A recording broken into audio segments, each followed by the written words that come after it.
All right, let's go.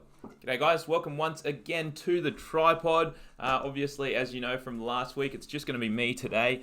Jacob's gone for 6 weeks, and today, very, very exciting weekend. Obviously, no NRL this weekend, but we do have Rep Round and, of course, State of Origin on Sunday night. So I'm going to be going through the 3 international games, and then I just quickly got a few bets on those ones, and then I'll be going through a detailed breakdown of State of Origin. I'll try and keep it to sort of 15 or 20 minutes, so it's not too long. So for you guys that are keen, you can get on to watch the women's State of Origin, which is going on in about an hour and a half. Before we get started, first things first, as always, make sure you're in the Tripod group. There should be a link in the description to this video.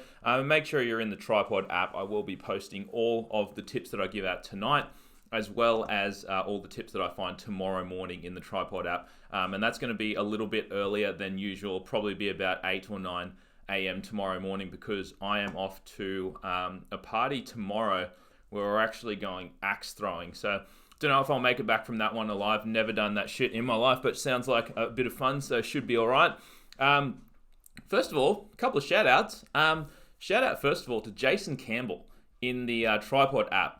Unbelievable stuff. This bloke, as you guys know, if you are in the Tripod app or if you're not, people can post up whatever tips they want. And if you like the tip and you are going to put some money down on it, you can click an I'm on button, which tells them and everyone else that you're going to get on that tip. And he had over 700 people get on his tip for a horse that was paying $6 on a fucking Tuesday.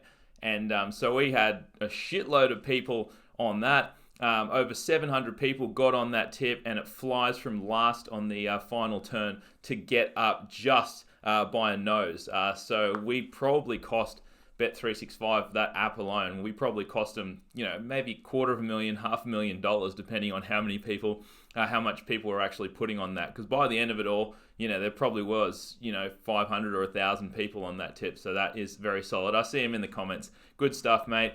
And then shout out to Roran. Roran Toy, been a long follower of the pod. Caught up with him last night, actually. He hit me up. I told him I play poker every Thursday night, so he came along, met up, had a beer with him. Great bloke. And he actually finished 4th in the poker tournament out of about 60. So very solid effort. I'm not going to say how I finished, but it wasn't 4th, that's for sure. Let's get into it. Before we start, I guess, I'll tell you about the Origin, how we did on Origin before we get to that game. But let's start with the international games. Very, very solid slate of games. And the best one, in my opinion, is New Zealand Tonga. New Zealand laying 4 points up against Tonga. 41.5 is the total. The game being played at Mount Smart Stadium, obviously. So, technically a home game for New Zealand. But, from all reports, the Tongans are going to turn out in force there. I mean, although it is, Mount Smart, you'd assume that they should get more New Zealanders. I would say it's probably going to be closer to like 50-50 or even more Tongan fans in the crowd than New Zealand fans. But let me just say this. This New Zealand team is stronger. I would almost say in all facets, especially the spine. I mean, you've got RTS obviously there at fullback, and that is a huge, obviously one of the best fullbacks in the comp, one of the best players in the comp. You've got Sean Johnson playing, you've got Benji in there as well. So I think that 6-7-1 is certainly better than Tonga's with Hopewadi, Asiata, who is, he's been filling in, in the halves this year, but he's not great there. And Lola here, who has had an up and down few years, to say the best of it, that's for sure.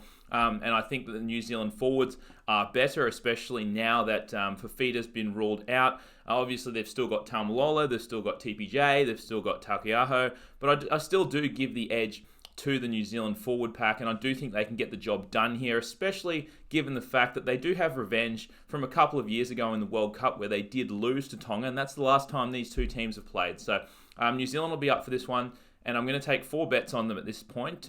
First of all, we will take New Zealand minus 3.5 points. That is $1.80 in the Sportsbet Pick Your Own Line section. Next up, we'll take New Zealand minus 1.5 in the first half. That's $1.80 on Sportsbet. We'll take Tonga under 8.5 points in the first half. That's also on Sportsbet at $1.81. And we'll take New Zealand race to 20 at $1.91. That's on Ladbrokes, and on Neds. The next international we will go through is Fiji. I guess the next one's, obviously much bigger favourites here. We've got Fiji laying 18.5 points against Lebanon. 43.5 is the total. This one being played at Leichhardt Oval, so no team really at home technically. Chance of showers in this one, which is, I guess, the reason I've taken a few of these plays here.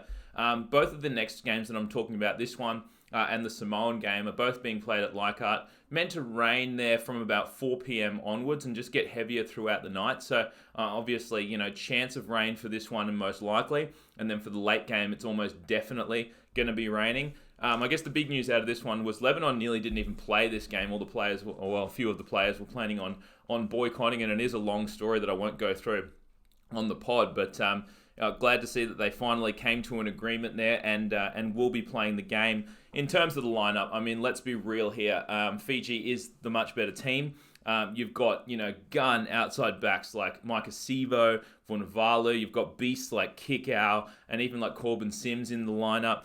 For Lebanon, you don't have as much NRL talent. You still have guys like Robbie Farah, who, to be honest, I know he's not great. But playing at Leichhardt Oval, I really do think that is an X factor here. I think he's going to get the troops up playing at Leichhardt. Obviously know how much that stadium meant to him. We've got Marcelo Montoya, guys like Bukoya. So we don't have, and Tim Mano is a leader. I know that he's not as good as he used to be, but he is still a very, very solid NRL player. I think that Robbie Farah playing at Leichhardt Oval, I think he's going to get the troops motivated. I understand that all this boycott bullshit is a distraction, but I think now that it's all over, and I know that obviously Mitch Moses not playing, Mansour not playing, ruled themselves out. Even so, I think that they are going to get the troops up for this one, and especially if there's a chance for rain. 18.5 points is simply too many, so I'm taking a few underplays on this one. Next up, we have, so the 3 plays we've got on Lebanon plus 18.5. The best price on that one is $1.85 on Bet365. We have the Fiji team total under 30.5 points. That is $1.88 on Unibet. And we're going to take Fiji under 14.5 points in the first half. That one is $1.81 on Unibet as well. Okay, let's move on to the third international game. We'll fly through this one. Samoa laying 16.5 points against PNG. 39.5 is the total. Once again, it's a similar sort of story. Samoa has named a very, very strong lineup. Obviously, much stronger, filled with NRL talent.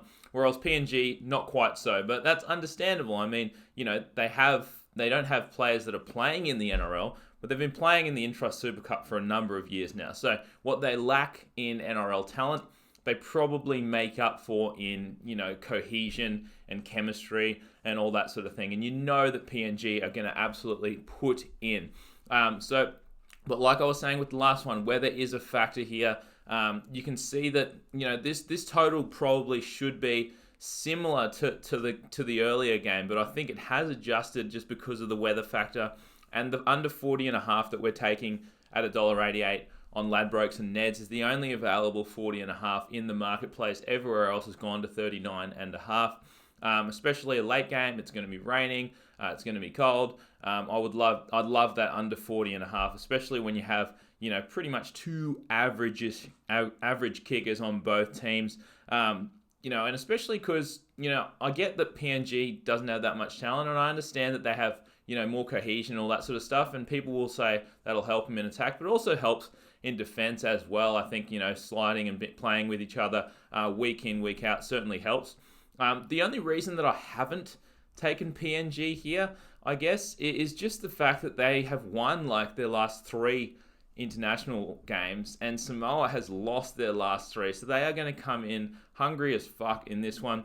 And they have named a very, very strong side. I think the Samoan forwards are absolute beasts that they have named, and obviously the halves are very, very good as well. So I was tempted to take the 16.5, but just couldn't do it just because I struggled to see PNG, rolling up the field with those big Samoan forwards. So the under is the only one that I'm taking at this point. just because of the weather factor and the fact that I think, PNG is not going to give up. Even if they get down 20-0, they aren't going to let in like 4 late tries. They will still fight right till the end.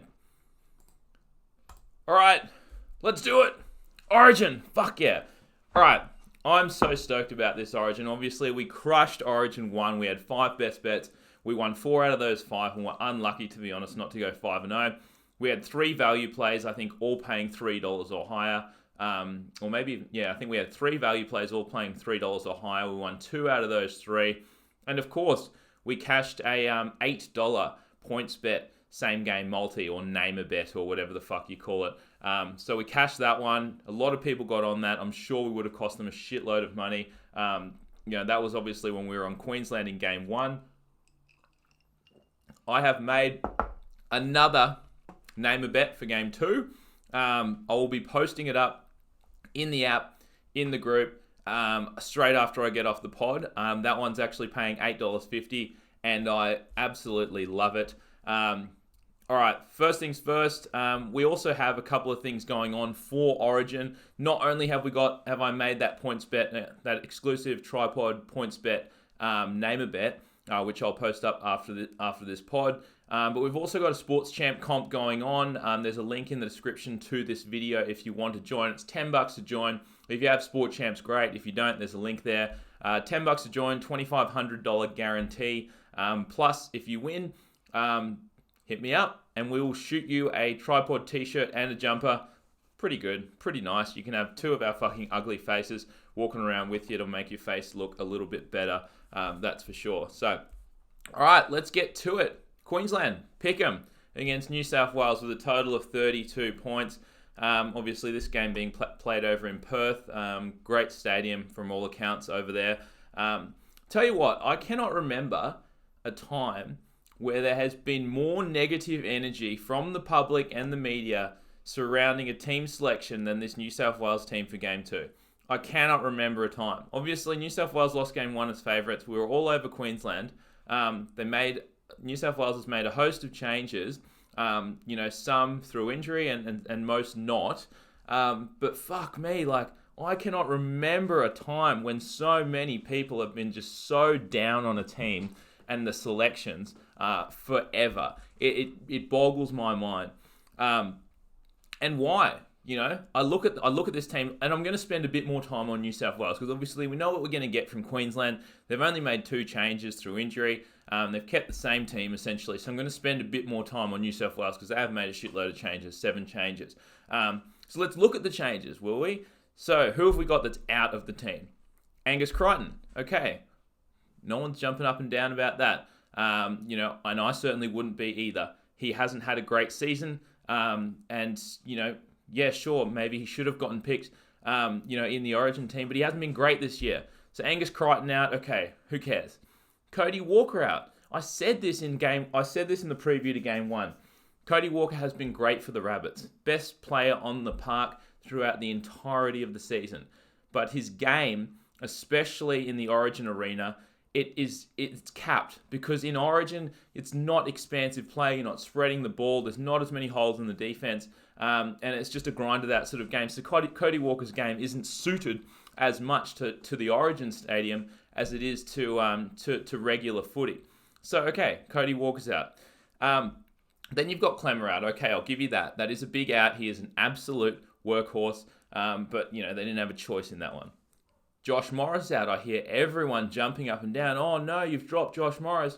Tell you what, when Josh Morris got picked for Game 1, people were jumping up and down saying there's no fucking way he should have gotten picked. Me being one of those people. And now because he scored a try in Game 1, everyone's jumping up and down like the fucking world is burning because they're going to drop Josh Morris for Game 2. I think that's great. That improves the New South Wales squad. Okay, Latrell. This has been the most contentious selection issue in years, in a bloody decade that I can remember. Latrell Mitchell is, on his day, the best centre in the comp. But I don't think that he was dropped because he didn't play well in Game 1. That would be crazy. There's something else going on there. Obviously, we know the stories. He's had a number, not just one, a number of family members die recently. There's got to be something going on in his head. You saw in Game 1, you've watched the footage. He wasn't in it. His head wasn't in it. And, if that's the case, that's fine. Drop him. Don't say that you dropped him because of a shit performance in game 1, because that's bullshit. That's not what's happened. They've dropped him because something else is going on there. His head's not right. And I understand he scored 2 tries, just last weekend. He is the best centre in the comp, in my opinion, and that is a huge loss. But if his head's not right, then you don't want him in the team. So I can understand that. Kotrick, gone. I said that's not terrible. I said I wouldn't have had Kotrick in my game 1 team, and Payne Haas obviously gone as well. But look who we've got into the team. And let me say this. The line was 2.5. New South Wales were 2.5 point favourites before the team selections. The teams got selected, and this line has trickled down to pick 'em. So let's just see if we can get 2.5 points of value, if they've downgraded 2.5 points from this selection. Fergo in. I think that's great. I think they didn't pick him because he had one shitty game at centre, which is not his normal position, and he dropped like 2 or 3 balls. Like I said, it's much different playing centre than winger. When you're a winger, all you have to worry about is catching the ball and putting it fucking down. He was worried about catching it and then flicking it onto the winger. I like Fergo in there. He suits the Origin arena. He's a big, strong winger, and especially because it's going to be raining during the game, I think he's going to be great for those early carries out of trouble. Dal Finucane, I think he's a workhorse. He's a good inclusion. People jumping up and down about that, but he has been great for year upon year upon year, and I think he's going to do a job there. Saifidi's the contentious one, I guess. But look, he's playing on a Knights team that before last week had won 6 games in a row. I think he's going to be amped for this one. I think he's going to do the job. Now we get to the halves, which is the most contentious issue. People don't like James Maloney. I do. I like this halves pairing of Maloney and Cleary. I think that's great that they play together at club level. I think it's excellent to have that cohesion. And I really think that Cleary struggled being the main person to do in-game kicking and that sort of thing. I really think that Maloney's going to help take some pressure off Nathan Cleary. And I think that Maloney just lifts on the big stages. I know that he has his deficiencies in defense. But I think in a wet game in Perth, in-game kicking becomes very, very important. And Maloney is one of the best. You have Tarek Sims come in. I think that's a good inclusion. You have Tommy Turbo come in. One of the greatest players in the league at the moment. He's healthy. Don't hear anyone talking about that. I hear everyone jumping up and down that Latrell got axed. But you replace him with, sure, not a normal centre. It's not his regular position. But what Fitler said is right. You have to find a spot for him. And I think it's great that he's in the team. What you need in Origin, especially, in a wet game, you need people that can create shit out of nothing. And Tommy Turbo is one of those players. And then you add Wade Graham in as well, who's now healthy also. So you know what? Given all that, I cannot for the life of me see how they've downgraded personnel-wise 2.5 points. If anything, I would make an argument that they've maybe gotten better, but they certainly haven't gotten worse simply on selections by 2.5 points. So this line has moved based on public opinion and media opinion and everything that's been circling around. Point number 2, I think New South Wales obviously will be a bit more desperate. You're down 1-0. I understand that it's the Origin arena and you should be 100% motivated, but a team that's 1-0 down is quite simply going to be more motivated than the team that's 1-0 up. A team that's 1-0 down is going to be more motivated to make changes, make strategic adjustments than the team that's 1-0 up. Another thing, I'm not going to get into, conspiracies and that kind of stuff, but, the NRL wants a live Game 3 in Sydney. Why wouldn't they? They don't want a half-empty stadium in Sydney for a dead rubber, so I'm sure that New South Wales will probably win the penalty count over there in Perth. As much as I'd like to say that they're going to be fair and just, it's very easy to sway the pen count in favour of the team that's down 1-0 in order to get a live Game 3. All right, now I'll quickly go through, I guess, not position by position, but sort of I'll go through the halves first. Like I said, I really like the selection of Maloney and Cleary in there. I think that's going to work. And like I mentioned, there's going to be rain there. If you look at the weather report, you would have looked at it already. Total has come from 35.5 where it opened down to 32. So the total's come down 3.5 points. And that is solely weather related. And what happens in wet weather is the forwards don't make as many meters. And you need to be kicking the ball out of trouble a lot. And I trust Maloney to do that. more so than I trust Cleary. And Cleary was pretty much the only in-game kicker in game one. So I trust those two, and both of those two can kick the ball coming out of trouble. You know what you're going to get from Munster, and you know what you're going to get from Cherry. They played very, very well game one, but I think that New South Wales is actually upgraded in the halves, as much as everyone's jumping up and down saying that Maloney shouldn't have been in there. Let's get to the outside backs. Look, Queensland's outside backs, like we kind of said in game one, they rose to the occasion, that's for sure. People didn't know what they were going to get out of Ponga, and Ponga showed that he is ready for the Origin arena. He was great, he was fantastic, and he had a great game, obviously. 2 try assists from cutout passes, very, very solid. So that was great for him. I still do think Tedesco is the better fullback. You guys can argue with me if you like, but I still think that, given his history, and even he didn't play bad game one, I think that I would prefer to have Tedesco as my fullback than Ponga. And then, the thing that people are sort of jumping up and down about for New South Wales is obviously the centres. You've got Tommy Turbo in there. I've said I'm not worried about him playing out of position. I think that he's going to be able to create for that New South Wales team. And I think, dropping Latrell and adding Tommy Turbo, especially given what Latrell did in game one and his probable state of mind, I am fine with that. You have to have Tommy Turbo in the team somewhere. People jumping up and down about Whiten. Look, he has had a great season. I understand that he has some defensive deficiencies, but he's playing on a Canberra Raiders side that has been a top 4 team for most of the season. So yes, it's probably a slight downgrade from someone like I said, someone like Latrell or whatever. But I think Whiten is going to do a job there. And like I said, I really do like the addition of Fergo there at fullback. I do think that he brings something to the Origin arena in terms of just size and being able to bring the ball out of trouble. And he is going to be motivated after being dropped for game one. I think that's going to be a big motivation for him. You know what else people aren't really talking about, I guess? People were all worried, and that's why New South Wales was 2.5 point favourites in Queensland for game one. People were worried about, Michael Morgan at centre. Can Gagai do a job? He hasn't been great this year. And people weren't really worried about Oates. Let me say something. Gagai rose to the occasion game one. Oates for the last month has been very, very average. The guy's had butterfingers for the last month. I think his confidence is a little bit down. So in terms of grading the outside backs, I actually give a slight edge to New South Wales. And in the forward pack, I really do think that New South Wales still has the better forward pack. I said this in game one.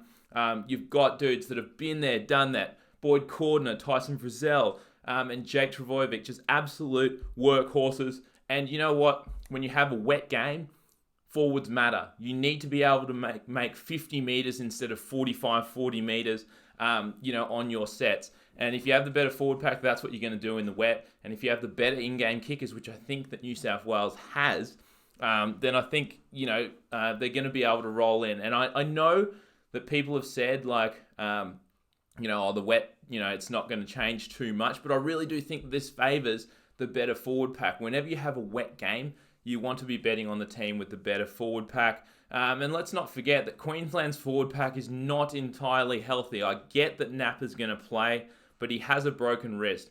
He is a guy that flies into tackles, and he's known for just big hits. But if you have a broken wrist, are you going to be, pulling up a little bit, not tackling quite as hard as you normally would? I really do think that you probably are. And you've got Matt Gillette with a fucking broken nose. I understand, yes, it's the Queensland mentality. You play when you hurt, you fucking get the job done. But if he cops one knock to the nose and it displaces it, he's going to be gone for the game. And same with Napper. So that worries me a little bit about the Queensland forward pack. And let's not forget that Jai Arrow is out as well, who's an absolute workhorse. I don't hear anyone talking about those things. All I hear people talking about is why the fuck Latrell Mitchell was not selected. And then I'll do a quick thing on the bench. I guess, like I said, when you have a rainy game, it is the battle of the forwards. And I really like that New South Wales has 4 forwards on their interchange. You've got Dale Finucane, You've got Sims, you've got Cam Murray, and you've got Wade Graham. Where else, obviously, on the Queensland side, you have Mbai there as the utility. When you have a rainy game, when it's a battle of the forwards, when teams people are getting fucking tired, it pays to have an extra forward on that interchange bench, that's for sure. So I like that New South Wales has picked 4 forwards on the interchange in what should be an absolute grind of a game. So all in all, even though I'm a staunch Queensland supporter, I went to game 1, I fucking went mental, I was going for Queensland. I think New South Wales gets the job done here. I think they get the win, and I think they take it back to Sydney 1-1. So I'm taking 4 best bets at this stage. First up, I'm going to take New South Wales plus 1.5 points. That is $1.80 on Bet365 if you look in the alternate line market. I'm going to take the highest scoring half to be the second half. That's at $1.91 on Ladbrokes and Neds. My reasoning for this, not only because of historical factors, State of Origins usually start very slow, teams being very careful, and then they open up in the second half, which obviously happened in game 1. There were 8 points in the first half and then 24 points in the second half. But not only that, it's because I've checked the weather report.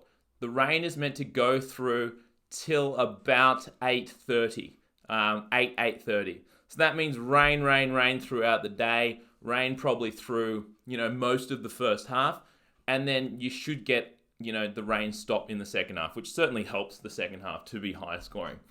I'm going to take the time of the first Queensland try to be 16 minutes or later. That one's $1.87 on BetEasy. Once again, not only because I like New South Wales in the game, but also because there's meant to be rain at the start of the game and not in the second half. And I'm going to take the total under 34 points. That one's $1.91 on BetEasy in the three-way market. This one was purely a value play, I guess. The total has dropped from 35.5. I understand I've missed the best of it. But it's moving to 32 and 31.5 in some places. And the normal total on BetEasy, I think, is 32.5. But if you go down to the total markets, you can get under 34 in a three-way market, which is essentially getting 33.5, which you can't get anywhere else. If it does end up being 16 all with 5 minutes, if it does end up being 16 all with 5 minutes left, then you're not sweating as much, because obviously a 17-16 game, you would win that bet. Whereas if you bet that anywhere else, you would lose that bet. All right, that's it. Don't think I have anything else to say about that one. Going to be an absolute cracker, to be honest with you. So what I'll do is I'm going to post these tomorrow morning. I'm going to have another dig because I really, really want to find New South Wales plus a half in the first or the second half. But because they started favourites and the game's now moved to pick'em, every single site that I've looked at still has Queensland at plus a half in both halves at like $1.85, which is bullshit because obviously if I could find that for New South Wales, I would jump on it. So I'm going to wait and just see if Queensland creeps into favouritism somewhere by tomorrow morning. And if so, then I'll certainly pull the trigger. But I'll post those up at about 8 or 9 a.m. tomorrow morning before I go throw some axes and get drunk. And then I will be posting up the Name-A-Bet, the Pointsbet Name-A-Bet in the app and in the group just after I finish this podcast. So make sure you get on that one. I think it's absolutely great value, $8.50 for 4 legs that I think are a very good chance. So that should do it. And thanks for tuning in, guys. What I'll do, I don't think I'll do a Origin recap pod, but I'll catch you guys on Wednesday night at 6 p.m. for a full breakdown of round 14 of the NRL. I'll see you then. Cheers.